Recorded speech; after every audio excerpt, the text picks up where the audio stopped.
and I think a lot of people are feeling isolated, feeling nervous about the future, and we think having community is important. And I mean, my hope is that everyone has like a local community and neighbors and friends, but also having a professional community is important. And we love having a community from all around the world. And So so thanks for thanks. joining. Real quick, so for those of you that this is the first time, live show, we want to chat and exchange information the whole time. We draw from your thinking to share insights to the community as a whole. And so for being here today, you're part of our insider community, which we rely on your thinking to bring better thinking to others. And so what we do is we take challenges that are submitted from folks that tune into this channel, and we look for the themes. And we have one today, which is how do you challenge your team without breaking them? But before we get into that, challenge is kind of tricky right now, and we'll see from the themes that we saw and the two challenges that we selected that were submitted, what kind of tensions we're dealing with. But before we do that, I mean, first of all, thanks for being here. Austin is in the background. We want to thank Austin for being here. Give us a shout out, Austin. Yeah, thank you. Yeah, Good to be here. we hope that we can get him laughing in the background. Liz and I will That was know. Austin doing his radio. Yeah, he was doing his radio He very voice. much was like, It's hey, working. good You to keep be going. here. If you can hear Austin laughing, that means that Liz and I have been successful. Our goal is to see if we can get him to burst out in laughter several And if times. we're laughing, it's probably because he's successful making us laugh. But we're excited that you're here. We're taking on challenge. How do you really give people challenge in their work? Maybe because the work requires it, but also because we as human beings require it for our growth. Yeah. How do you give people challenge like, "Arr, I had the tiger boat," without breaking them? So here's what we're going to do. So today's format, I'm going to read first the two challenges that were submitted, just so you kind of know the lay of the land. And then we're going to start where Liz is going to take us through just some fundamental principles that you've learned, especially in your multipliers research, on just what are the fundamental things that we want to be thinking about as we are struggling with these challenges. So I'll start there, and then we'll dive right in. And throughout the whole time, if there's anything that you're thinking or practice that is particularly useful for you, throw it into chat. We will also, if you've got a question, put it in the questions, the Q&A answers, because we might miss it in chat. All right, we're ready to roll. Let's dive right in. I'm going to go ahead and read these first two challenges that were submitted. So, challenge number one. As Gen Z becomes more and more part of the workplace, can you give us tips and tricks on creating a workplace culture that welcomes their complex needs? It feels like we need to rethink our leadership approaches. Now, listen, I've got 3 kids that are in this group, so I think I can be like a little extra rough on this group today because they have given me a challenge. I've got 24, 20, and 19. So no, I'll go easy on them. Well, and I really like the way that this person says, like, a culture that welcomes their complex Yes. needs. And I think it's maybe one of the best descriptions because there are needs and they are complex. And these needs have been created out of an environment Yeah. that they grew up in, Yeah, which we created. absolutely. So data suggests that Gen Z prioritize work-life balance while acknowledging the challenges and maintaining efficiency when working remotely. Man, and think about all the complexities that they're dealing with in comparison to when I'm in Gen X. When I came into the workplace, oh my gosh, it's more complicated. Okay, in my experience, they expect high pay but seem to want it on their terms. Given these complexities, it feels essential to adopt a leadership style that offers support and guidance to this unique cohort. So we will be diving into this. Second challenge, here it is. One of the people on my team gets lost in the gray areas and takes double to triple the amount of time anyone else does to complete the task. If the task isn't black and white with no ambiguity, they spin their wheels for hours looking for information that doesn't exist. How do I turn these team members' wheels spinning into productive results for the team? I feel like they could be an impact player if they were to be able to better focus on, if they were able to better focus or focus better on, but I'm struggling with getting them there. Okay, so that's the world that we're stepping in right now, Liz. Let's, what do you think? Well, and kind of the way that I frame these is like, how do you be a good challenger? So challenger is one of the 5 disciplines of multiplier leaders, where diminishing leaders tend to tell people what to do. Challengers ask people, what can we do?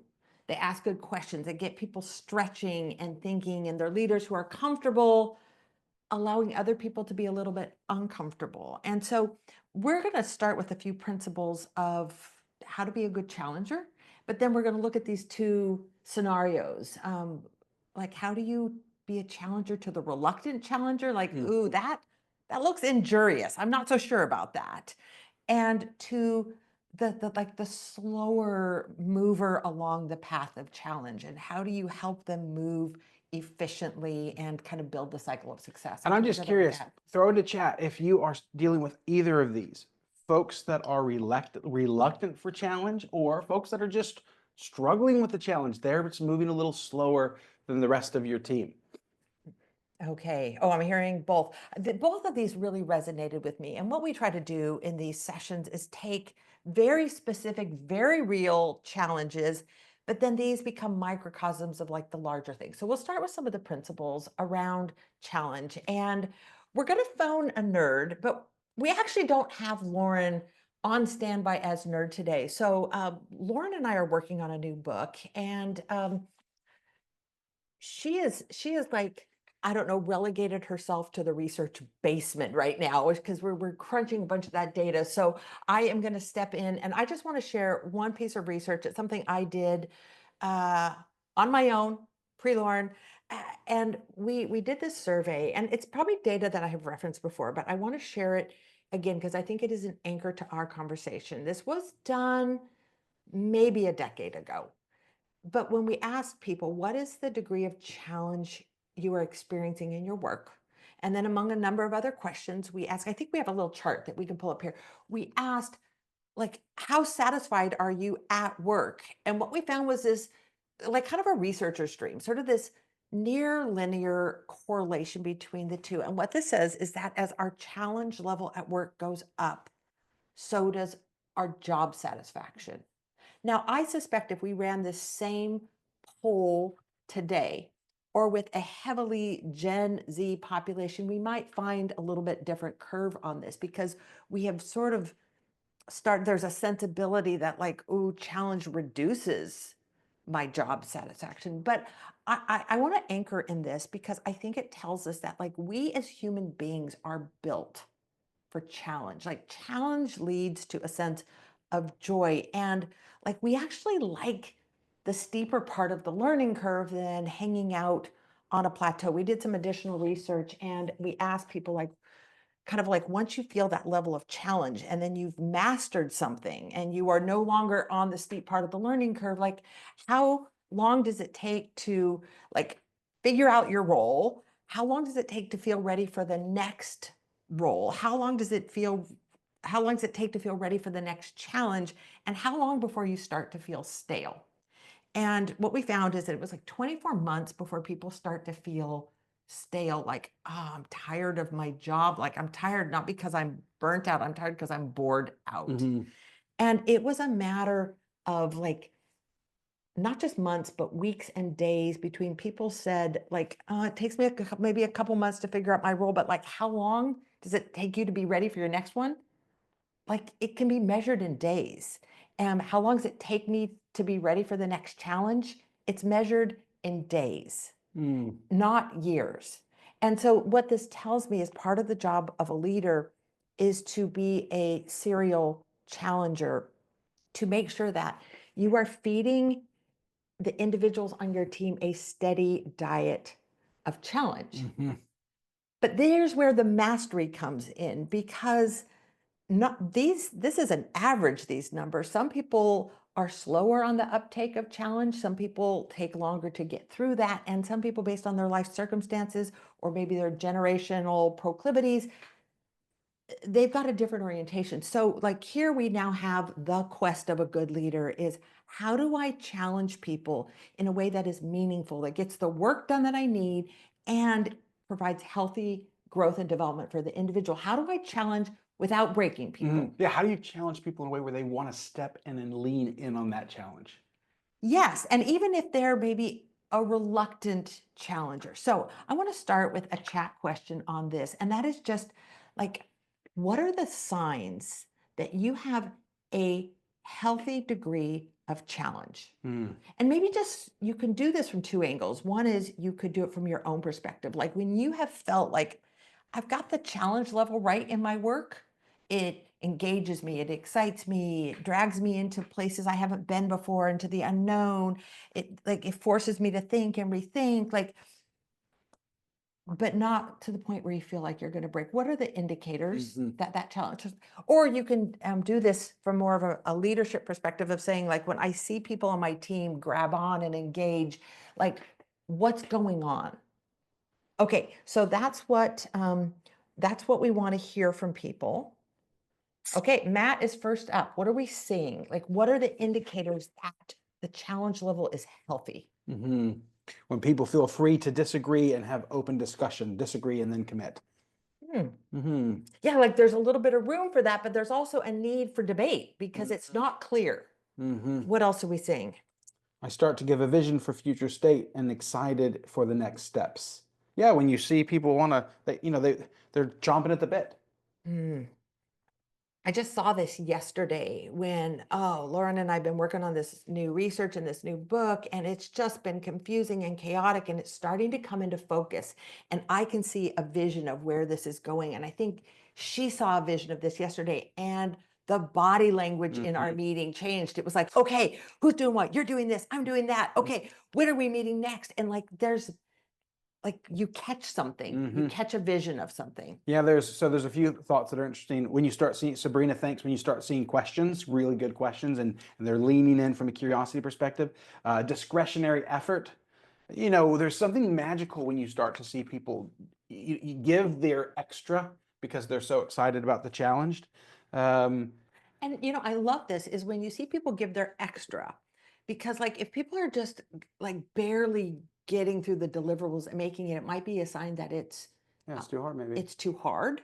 Like I'm just barely getting it done, or it's too easy, which is I don't have to like think or rethink. But like when you can give extra, it's like it's just hard enough. And like, and doesn't that feel good when like maybe it's a physical goal, like you do it and then you can go even a little bit beyond. It's like you've got a healthy level of stretch. What else are we saying? Nicole says in here, when people feel safe and they're willing to experiment, try different things, ask different questions, challenge prevailing assumptions even. Scott says being able to solve problems when given the tools or be able to work and talk with others to help solve problems. You see this energetic activity and really getting in and solving the problem. But you said something earlier that I want to hit on that I think is important, especially when you're dealing with somebody who's new and they're maybe they're new to the role or they're new in the workplace, and you see this phenomenon where they're barely getting it. And if somebody's had this experience, how long does it take to feel kind of burnt out, exhausted, to lose your sense of confidence if you feel like you are barely keeping up all the time? This is how I feel exactly when my kids, so I used to be really good at math, like in the old days, but I've become more of a word person. And so my kids are math oriented and they love to give me math problems and they love to do it while we're out hiking and I don't have paper and pencil. And they're like, Mom, okay, so like two trains. And I find myself instantly disengaging because I'm like, it's too big of a challenge. I can't solve that problem. I can't get my head around, like, if two qubits are like trying to find a path through this. And I just want out of the conversation. Yeah.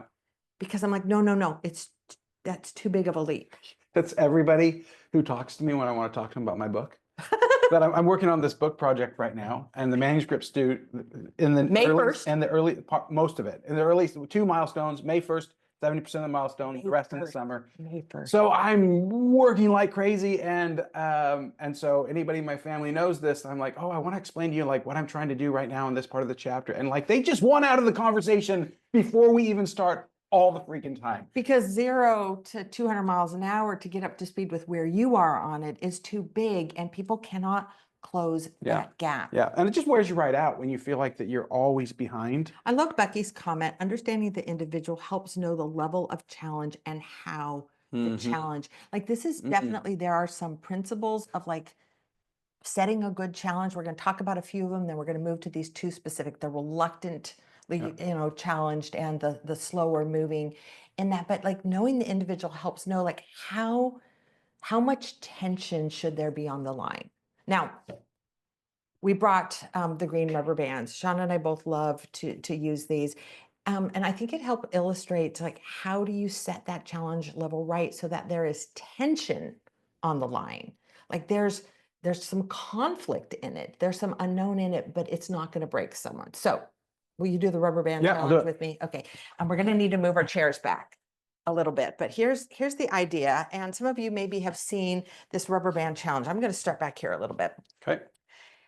You are going to be the leader, the challenger in this situation, and you're. Should I suck in my gut? I'm just realizing I've got this side pro. I'm going with it. I'm just going to let it out. Okay, Yeah. sorry. Okay, I'm the Okay. leader, and you can tell I've been in my chair. All right. Okay, this is such a great metaphor. It's like Yeah. as a leader, you have to get over yourself a little bit. Okay, Shawn. Okay, here's what we're going to do. You're going to stretch this. You're going to be. This is like giving me a challenge, Okay. a hard piece of work. And This is the challenge here. This is the hard This piece is the of piece of work. work. Okay. And what you're going to do is you're going to stretch it as tight as you can without breaking it, and then hold it there. Okay. I will be the one being challenged. So right. first of all, you're setting the challenge. Okay, here I go. I'm so glad I'm wearing glasses right now. All right. And like you'll see that there's tension. Oh, it's actually, let's hold it down here a little Okay, bit there we so go. people can see this. It's like as Shawn kind of pulls this back, it's pulling me off balance. And a lot of times when we do this, everyone's watching Shawn and what he's doing, but I kind of need you to look at me. Like, watch me in this. I'm the one being challenged. And as Becky said, you kind of like know the individual, but you're looking for like this perfect level of tension is where I'm off balance. It's like Shawn's hanging out, he's good, but I've been pulled off balance. And this is how you know how to get this tension right. When someone is off balance, but they haven't fallen over. Right. So how long can you hold that stance? Not very long. Not long. I'm already shaking on this. So like it gives me these options. What do? I can either let go. It's not great for me. Don't And do when as that. a leader, you pull too hard, like people let go. They pretend they haven't. But like it tells me that I need to reduce this tension. And the way that I reduce the tension is by getting the work done, solving the hard problem, to which my boss would say, bam. Yeah, that's what I was looking for, and might give me a little respite, a break, long weekend, and then what does Shawn get to do again? Yeah, it's like this serial challenger. Yeah, you've gotten it right when someone is a little bit off balance, maybe concerned, wobbling, but not thrown off. Well, let's jump on what Becky said earlier. Thanks, Liz. How do you know if you're getting like where do we go wrong in this game? Yeah, and you know what? That's fun. Let's do that on chat. Like where in this idea of leaders providing stretch, where do leaders get it wrong? You can think about it like where have your leaders gotten it wrong? Where have I gotten it wrong? I have gotten this wrong.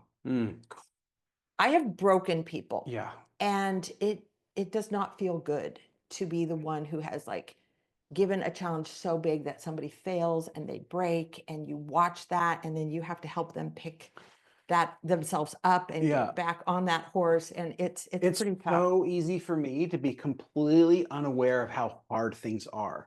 The longer that I've been into something, the more unaware I become of how hard that thing is.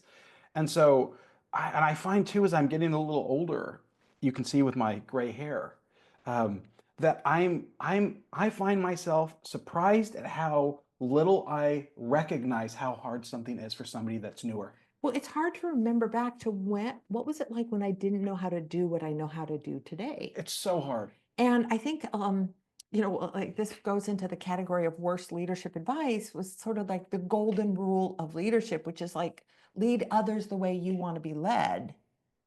I subscribe to that. And like maybe at a high level, that's true. Yeah. But when you start, like I love a good challenge and I'd rather be broken than bored in my work, but not everyone feels that way. And when you start saying, well, like, this is how I would want to do it, it's back to Becky's comment, like knowing that individual's readiness. So, okay, where do we go wrong? Well, Sabrina said, get it wrong. Let me see here. When I think I've made too challenging and back off from the tension right when my staff person is prepping to step up, it's tempting to take the challenge away.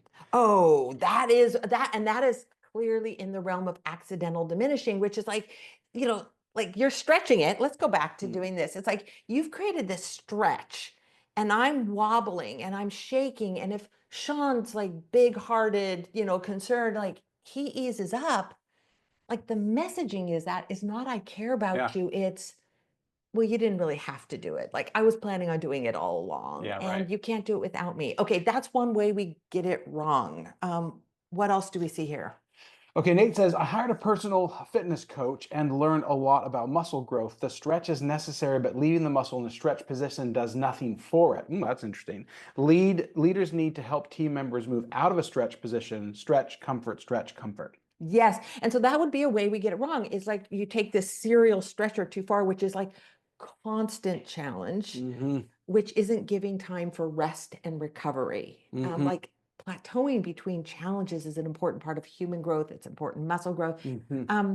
Okay, My other friend ways we get it wrong. Rob, so good to have you on. Delaying, he teaches multipliers all around the world, said, Mm. failure to acknowledge the struggle. Yeah, that's tough. When you work for a leader who just doesn't acknowledge how hard it is, there's a lot of ways that you start playing those cards. But I know for me, I start playing them really close to my chest. Yeah. Yeah. Because you don't want to look weak. And, it's like back to this idea of like it's stretched and like I'm wobbling rather than step in and relieve that struggle, which Mm-hmm. is diminishing.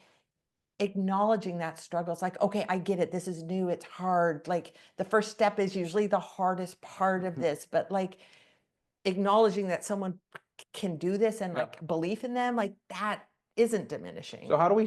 So what's the way that we strike the balance between this?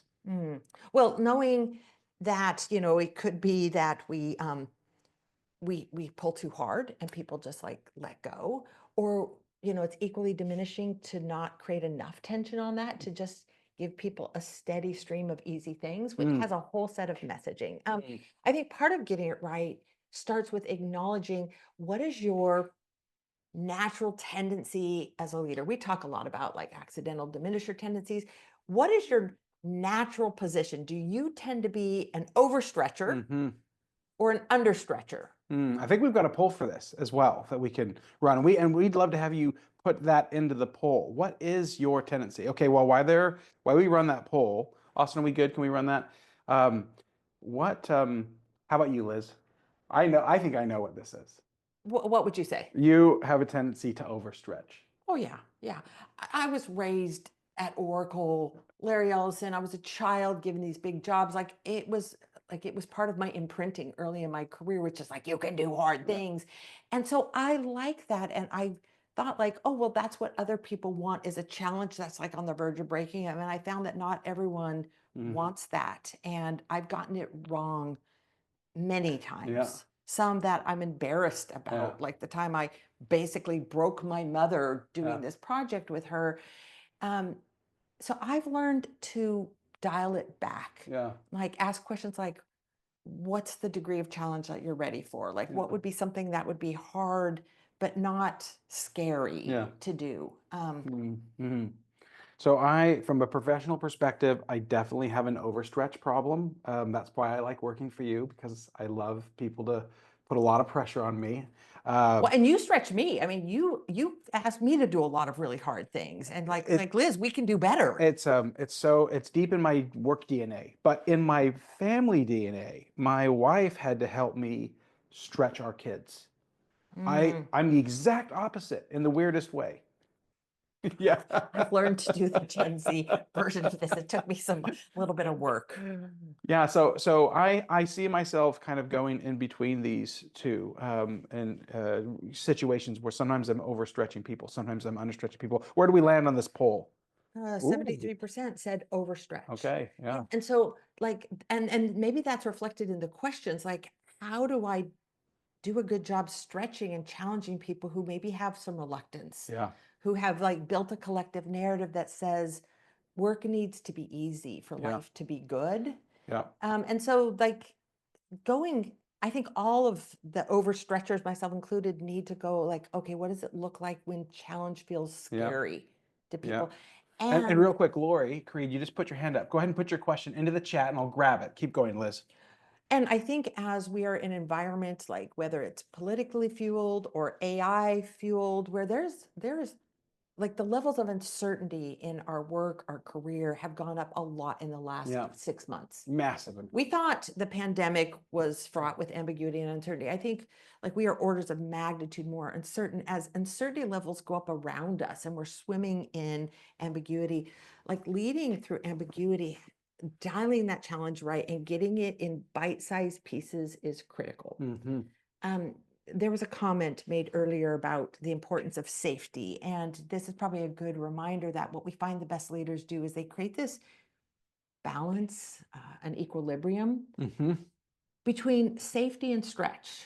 And like it's sort of in general in the culture, like I've created an environment of safety so that people can debate, which is a stretch, speak out, speak up, step up. Like it's all a stretch. But the more that the environment around us, and I think this is what Gen Z is telling us, Shawn, it's just like the penny dropped for me on this. It clicked in. I think this like rising generation in the workforce is saying like, we are in an environment of so much uncertainty and ambiguity. Mm-hmm. Like, well, we have jobs after AI does it. Like, we need more safety. Mm-hmm. Like, because that stretch level has gone up around us. Like, and so I think as leaders, like, how do you lay the foundations of safety, security, belonging, like all of those things that allow someone to say, okay, you can now bend me and break me just a little bit, because I don't think I'm going to break. So it's this you. balance here versus of safety versus stretch is like if you can get the tension right, and this is pretty different sometimes for various individuals, isn't it? Like it's not the for me one of the things that I struggle with getting this balance is I have to remind myself that I need to tune into each individual on my team. Now, if you've got hundreds and hundreds of people you report to, you can't do that. But you can definitely do it with the people that report directly to you, is just tuning into that and also recognizing the ebbs and flows of when people have less capability to stretch and when they tend to be a little bit more resistant to it. And did they just come off of a success or a failure or a mistake? Like if someone has just come off a success, they're probably ready for a bigger stretch. If they've just come off like a failure, then it's like, whoa, whoa, whoa, dial it back, parse that, break that down. So let's look at a few practices for good stretch. And we are probably at the time where we should start moving into some of those challenges. But can we start with like my very favorite movie clip? Yes. And I love this. I think it illustrates so many principles of good leadership. This is the a clip from Apollo 13. And I just think it does such a nice job demonstrating like how to lay out a challenge in a way that people don't freak out, check out, where people can, as you said, lean in and say, okay, I'm like grabbing onto that thing. Now, this is a situation with lots of urgency. Very few of us lead teams with this kind of high stakes, urgent situation, but I think it's a metaphor that we can all use. Here we go. Set up the clip for it. Oh, you're going to play it? Yep, here we go.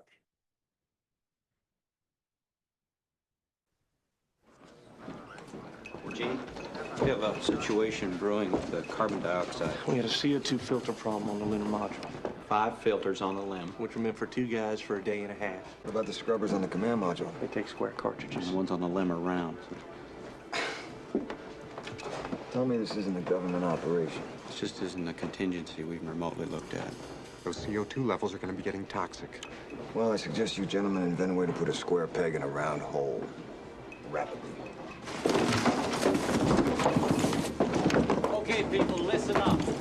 People upstairs handed us this one, and we gotta come through. We gotta find a way to make this fit into the hole for this, using nothing but that. Quick, and then we'll see. Let's get it organized. Okay, let's build a filter. Better get some coffee going, too, someone. Just throw that on chat. Like, what are the points of like great leadership there? Like this engineering manager does a number of things really well that can teach us like how do you create a challenge that people can grab onto? Okay. Marlon says everything was thrown on the table. Like I have so many favorite parts of this. This might be my favorite because like here's this urgent situation. He takes the time not just to gather his team and say, okay, how do we solve it? He's like, they need to know what resources they have available. And it just shortcuts any conversation of, well, okay, if we had 2 packs of duct tape, we could solve this problem. And he just lays it out. He's like, there'll be no belly aching about the resources we wish we had. This is what we're dealing with. Go. Mhm. Okay, what else does he do well? What are we seeing in there? All right, let me tune in here. So there's a clear explanation of the problem, and there's a specific challenge with clear parameters. So everything's in play on the table, and that's a fun observation. And it's so concrete. How do we make this fit into the hole for this with Yeah. nothing like, but that it is the architecture of a great challenge. Yeah, so Karen says that in this is the identification of the what, but not the how. Yes. And one of the things I love about this is that he doesn't offer a suggestion. Mm-hmm. I don't know that I would have had the discipline to not say it because he's obviously known about the situation a few moments longer than the people there around the table. And he doesn't say, well, I was thinking that maybe. He just said, here's the problem, go. Yeah, right. Well, let's break this down a little bit. From a challenge perspective, I'm going to pull up a slide for the team. What are the aspects of a great challenge? Oh, well, a great challenge is, it's like, it should be intriguing. Like What does it mean? A Intriguing. puzzle. Okay. A Yeah. puzzle, like our brains are not wired for like tasks and goals. Our brains are wired for problems and puzzles. Like, how do we solve this? Like, if you give me a puzzle, then I'm far more interested in it. Unless it's a math puzzle while I'm hiking. And then like, give me a piece of paper. But it's like, Austin laughed in the Bam! background. She got him. She got him. I love it. We like crack that egg, you know. And it's vivid. It's also like I can visualize what success looks like. It's like, oh, rather than how do we have a successful product launch and win market share, it's like, how do we make it into the upper right-hand quadrant of the Gartner Yeah. Magic Quadrant for like best software? It means, like, where it literally means nothing to you. I just got a great story. You know Ron Johnson. Yes. So he, Liz interviewed him, and but maybe not everyone knows Ron. I'm going to who's- just introduce. Liz had introduced this executive who Steve Jobs brought in to Apple to essentially turn the store into what it is today. You know, and wanted to reinvent the entire customer experience for shopping. So Liz had interviewed him. There's a great story about how he used Steve Jobs' genius in multipliers, right? And so I was at a conference, and he was interviewing the CEO of Palo Alto Networks right after me. I was speaking right in front of them, so we had a chance to chit chat for a little bit. And I had read the story that Liz had written on him, and I asked him if he would take a call to. I wanted to get his point of view on this book I'm working on right now, which is about leaders creating conditions for focus. And he told me this really great story. It's very simple. He said essentially the job that Steve handed to me at the Apple store was we had these crazy lines. Who remembers it? Who remembers the crazy lines? If you wanted to get an Apple phone, man, it was like down the block. And he said the problem is that you would work with a sales professional, they'd go in the line, the sales professional would lose the relationship. He'd lose the opportunity to, or she would, to continue to work with this person. So he had one clear measurement that was vivid, that he told everybody at store. The number one thing is when the cash wrap, that's what they called the cash box, is gone and the lines are gone. That's when we'll know we've been successful. Yeah, yeah. And it also reminds me of like when Steve Jobs was challenging his team to reduce boot up time on the laptops, on the MacBooks. Right, yeah. And he's like, how do we reduce? And then he's like, and they're like, we can't do it. We've taken every like second out of this. It's as fast as the boot we bought. He said, like, what if somebody's life depended on this?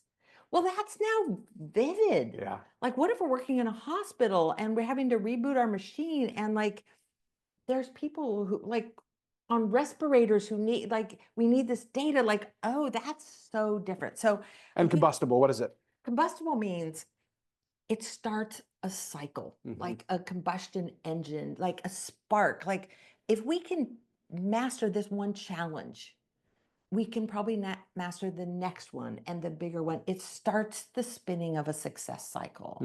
And so we've got a little framework. We probably aren't going to take the time to do this. But what we'll do is send we'll this send it out. out. We'll give this challenge But framework you like, can use. you know, how do you take it from a mundane task to an intriguing puzzle? How do you take it from like a fantasy to something that's combustible, like believable, you know, and how do you move it from something that's like really fuzzy to something that's really clear and vivid? One of my favorite, like a shorthand for like establishing a challenge is like, make it a puzzle. How do we do A while also like doing B with nothing but C by D date? Right.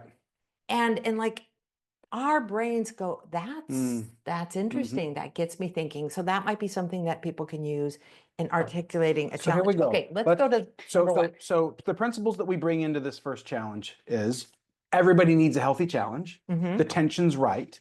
And that means that people can lean into it, but they feel like that they'll be supported. Still a little nervy, but supported.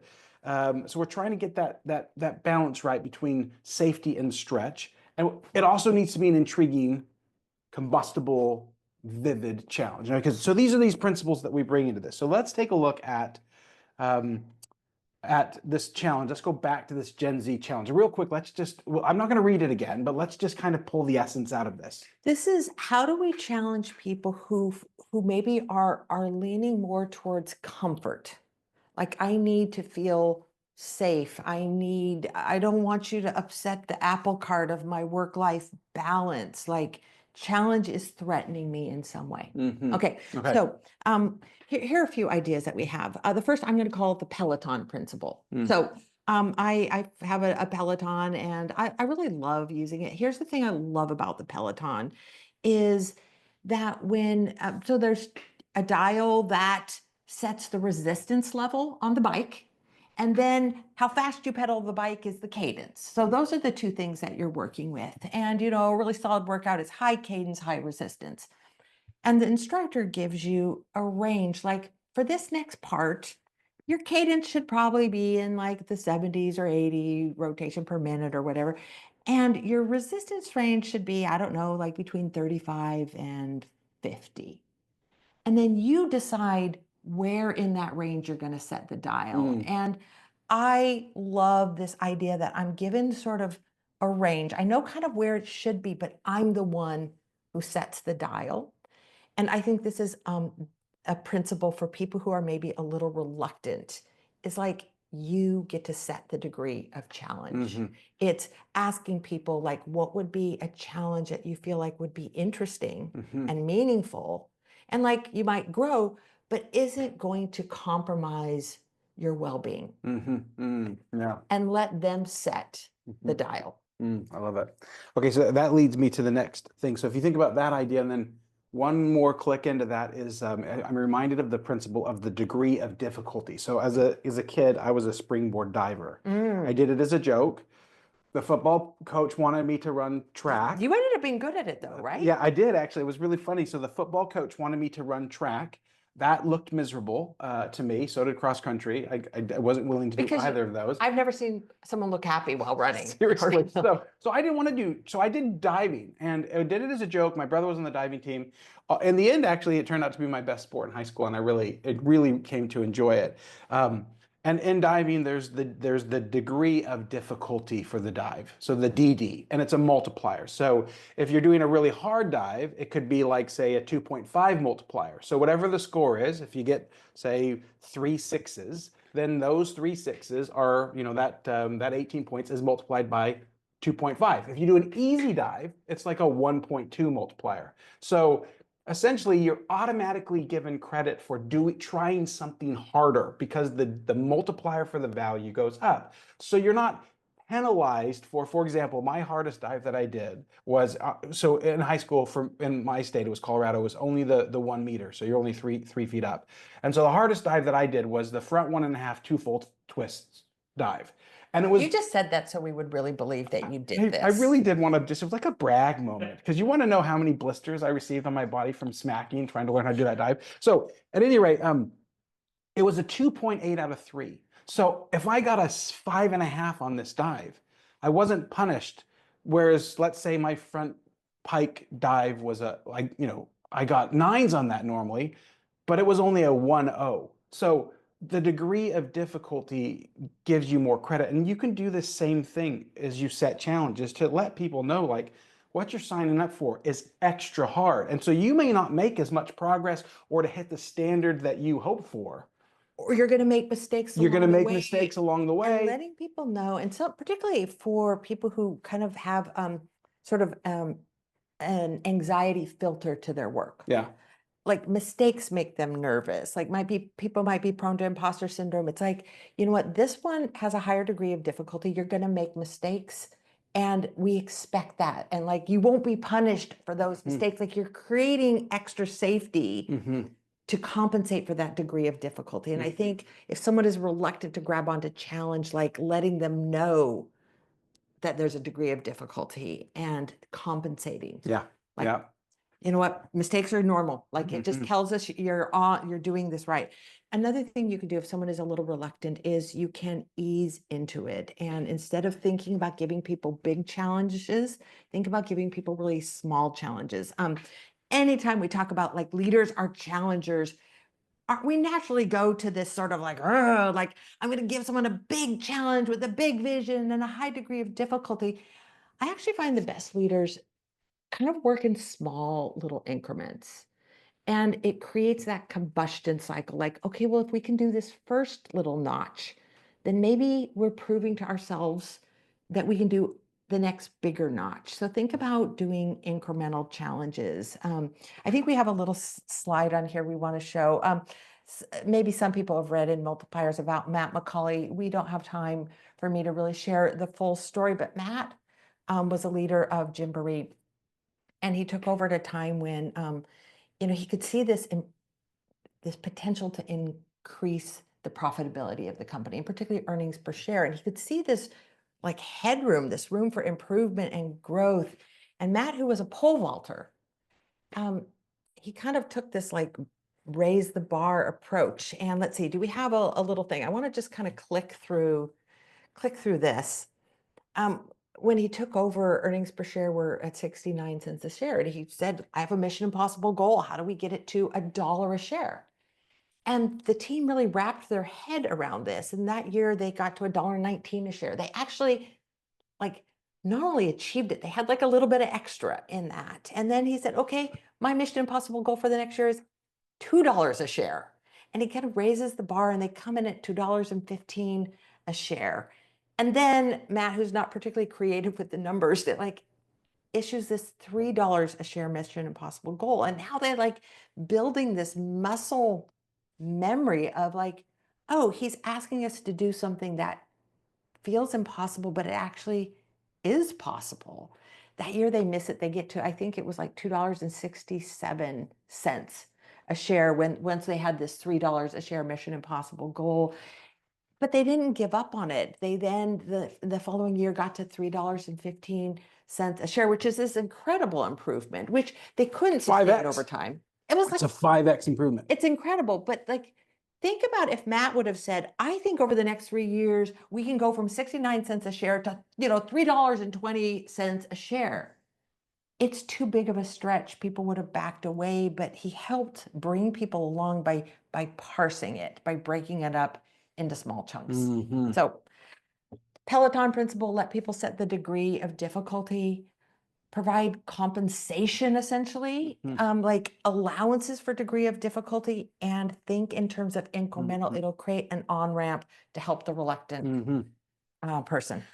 All right, let's go back to this challenge 2 then. What's the essence of this challenge here?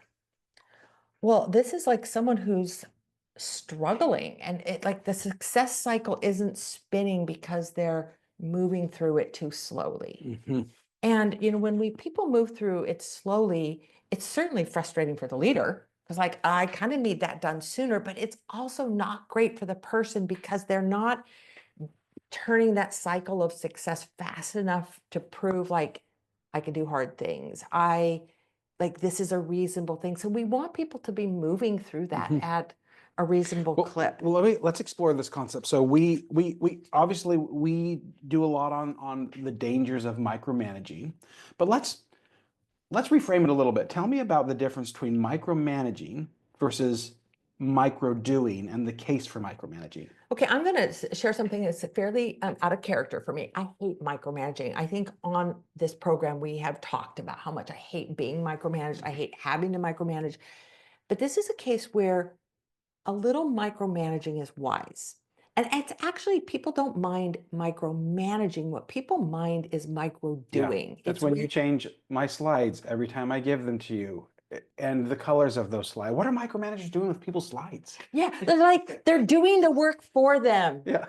I'm hearing Austin giggle a little Bam! too. And I That's also 2 points. saw Nate, and there's some people out there telling jokes on chat, trying to get the giggles on chat, which makes us jealous, but keep that up.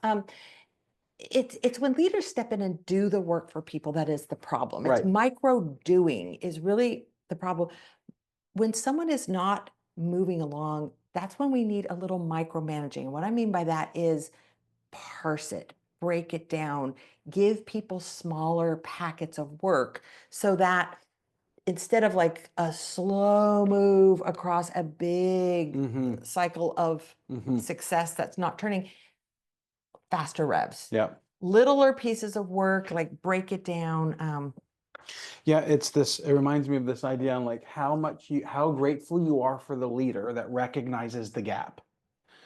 That you're not just going slow because you want to, but there's some kind of a gap that's preventing you from going at the pace. Maybe it's a lack of skill or experience. And so there's certain reps that need to be had, or there's certain training, or I actually just had somebody that I'm working with say, would you just do a primer with me every day for 30 minutes? It was a brilliant little moment where he was kind of coaching me as me being in the leadership role. And what he said to me was, he said, I simply don't know how to do this and I want to do a good job. And I find myself spinning, just stutter stepping, not really sure where to step, not really knowing where to place my bet.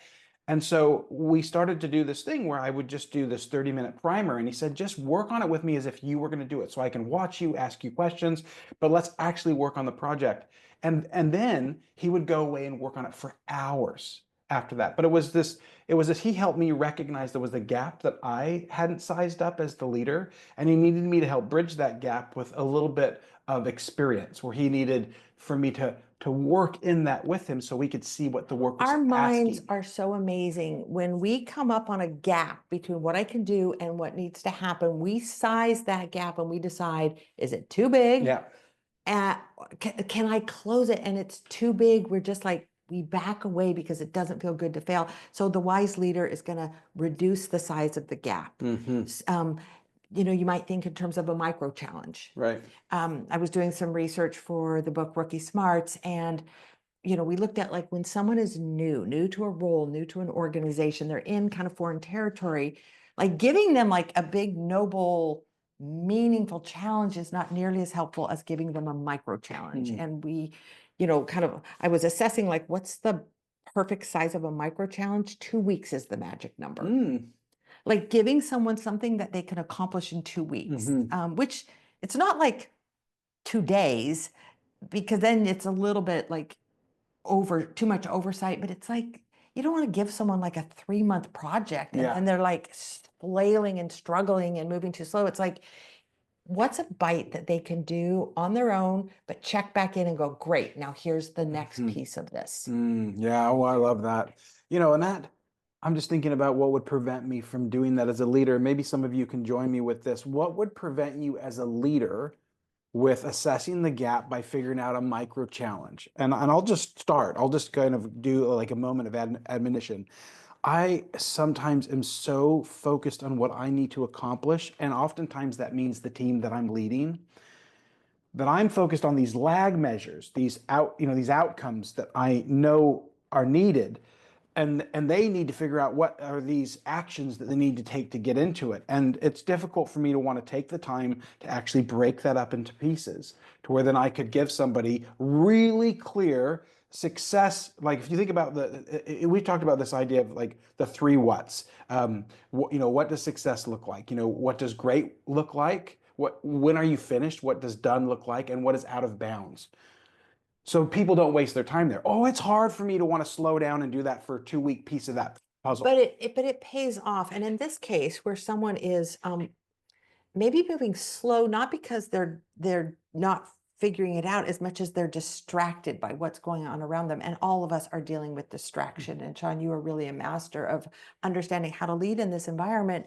But that third what, like what's not the work, what's out of bounds, is a really good way to solve this problem. You don't waste your time there. Yeah, like, okay, here's what great looks like, here's what done looks like, and here's what you don't need to worry about. Yeah. And even like any time spent over here is a waste of your time. It's going to slow you down. Yeah.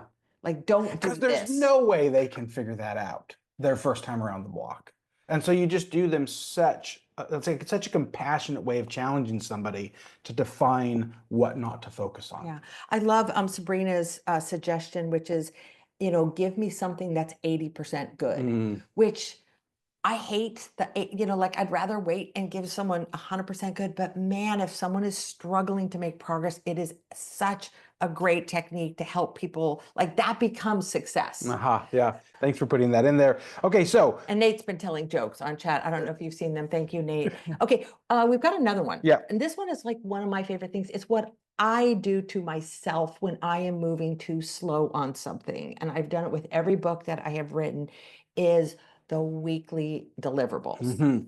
And what this is about getting cadence and momentum. And it's very akin to the idea in Jim Collins' book, Great by Choice, where he talks about these two explorers, Edmondson and Scott, who were both on this like multi-man march to the South Pole. And one of them would like go as fast as they could when the weather was good, and then like hunker down in the tents when the weather was bad. And the other one, Edmondson, who made it to the pole, spoiler alert on this story, is they just did 20 miles every day, regardless of inclement weather. And they just kept this clip going. That's, I think, kind of the principle behind it. The technique that I use is I create like a spreadsheet of like, here's what needs to be done, and here's what needs to be done by the end of each week. Like, so come Friday, this is where we need to be. And the principle behind this is, or the secret to it is, you don't shift. Like it has to be done by weekend. And so it helps someone just keep their cadence. Right. And it's not, I think, overstepping, just like, okay, here's kind of where we need to be at each week as we do this 3-month piece of work. Well, and there's also something that's so fulfilling about that when you're on a project, because if you don't deliver, then you can talk about why, and then you can make adjustments. And that actually, for me, feels quite good. But the other thing is, it gives me a chance to be lauded regularly for that hard work that I'm doing. And so by having a chance to account for that week's work in a deliverable, there's a deep feeling of satisfaction that I personally get from that. And that gives me the ability to keep leaning into that challenge when it's really hard. I know. It's like it works with myself as I'm like, look, I got that work done, or I'm a little behind. I need to pick up the pace. And it just builds this sense of I can do things and I can move at a good clip. Well, we're to time. We'd love for anybody, if you have something that really works for the second challenge, when somebody's going a little slow, we'd love for you to leave that with us. You're leading somebody, they're struggling to keep up. What do you find to be useful that leaders have done for you, or that you do for others? Please leave it in chat with us. If it's a little bit bigger, please send it in via email. But let's just take maybe one idea, I think, Liz, that if we were to boil this down, if there's one idea connected to challenge right now, leading in a time of great uncertainty where we're seeing a huge range of leadership styles, a lot of people are unsettled by the world of leadership right now. What's one thing that you'd say, like, I think I'd double down on this idea? I actually think there's a singular idea across everything we've discussed, which is sizing it right. Like challenge is healthy for us, but when the challenge is too big, we let go or we break. And when we break, we don't want to sign up to do it again. Right. But when the challenge is too small, nobody grabs on because it's not interesting. It's not hard. We know it's like doing empty homework that doesn't really create meaning in learning. And so the leader's job is to provide challenge, but to size it right. The reluctant will be able to grab onto it. The slow or distracted will be able to clip through it and move it at a level that builds confidence and capability. That's what I think wonderful. it's about. Yep, I love it. Well, next month we'll be joining you for a conversation around leading in times of uncertainty, and we all feel this, and that's been the predominant set of challenges that have come in the last couple weeks. So we are looking forward to joining you next time. Thank you so much for all of your contributions, and yeah, till next time. Thanks, Liz. Okay. Austin, bam, Austin. Thank you, everyone.